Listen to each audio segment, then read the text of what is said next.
Hi friends, நான் உங்கள் அபி. இன்றைக்கி இந்த வீடியோவில் நம்ம தோசைக்கு ஏற்ற ஒரு பர்ஃபெக்டான இந்த மாதிரி இது வரைக்கும் செஞ்சிடாத ஒரு சைடிஷ் தாங்க பார்க்க போகிறோம். இது வந்து நம்ம கறி தோசைன்னு கூட சொல்லலாம். கறி தோசையெல்லாம் தோற்றுரும், அந்தளவுக்கு வேறு லெவல் டேஸ்ட்டாக இருந்துச்சுங்க.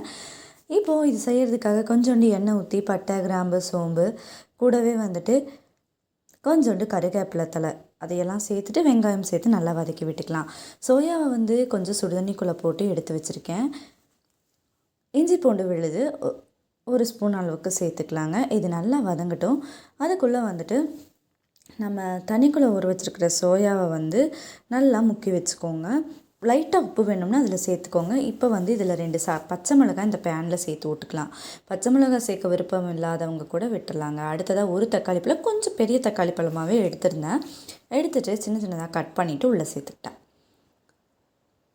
உங்களுக்கு திடீர்னு வந்து கறி தோசை சாப்பிட்ணுன்னுலாம் தோணுச்சுன்னா மறக்காமல் இந்த மாதிரி ட்ரை பண்ணி பாருங்கள். இது வந்து நான் ஃபர்ஸ்ட் டைம் தான் ட்ரை பண்ணேன். பட் இது வந்து வேறு லெவல் டேஸ்ட்டாக இருந்துச்சுங்க.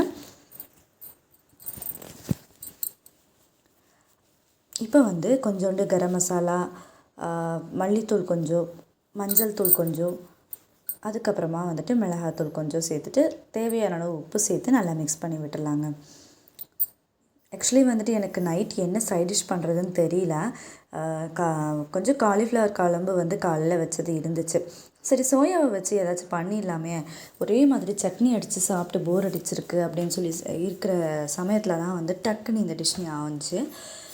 இந்த மாதிரி நல்லா சோயாவை தண்ணிக்குள்ளே ஊற வச்சு எடுத்துகிட்டு ட்ரை பண்ணிக்கோங்க. ட்ரை பண்ணிவிட்டு தண்ணி இல்லாமல் சுத்தமாக வடித்ததுக்கப்புறமா பேனில் இந்த மாதிரி வந்து உள்ளே சேர்த்துட்டு நல்லா மிக்ஸ் பண்ணி விட்டுக்கோங்க.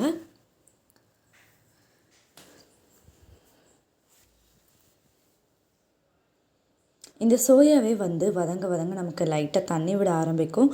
தண்ணி வேணும்னா ஒரு 1/4 டம்ளர் அளவுக்கு சேர்த்துட்டு நல்லா கிளறி விட்ருங்க. இப்போ தோசை ஊற்ற ஆரம்பிச்சிடலாங்க. தோசை வந்து சைட் பை சைடாக ஊற்றிட்டு இருந்தேன். அப்பா சாப்பிட்ருந்தாரு. சரி ஓகேன்ட்டு மேலெல்லாம் மல்லித்தலை தூவியாச்சு.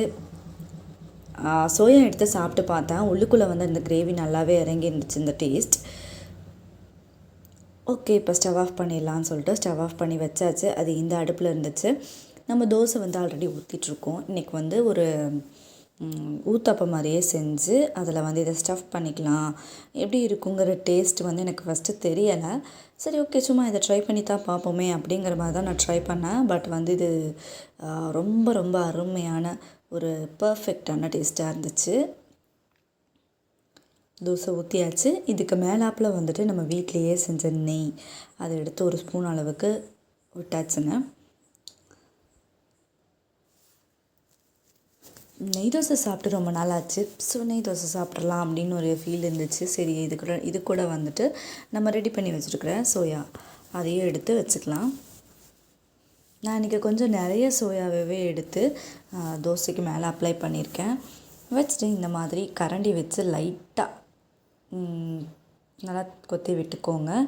நல்லா அமுக்கி விட்டுட்டு அதுக்கு மேலே கொஞ்சோண்டு நெய் சேர்த்துக்கலாம்.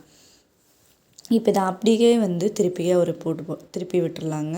நல்லா 2 சைடுமே வெந்துருச்சுங்க. இப்போ அப்படியே எடுத்து பிளேட்டில் மாற்றிக்கலாம். இதை பார்க்கும்போதே வந்துட்டு ரொம்ப ரொம்ப நல்லா இருந்துச்சு.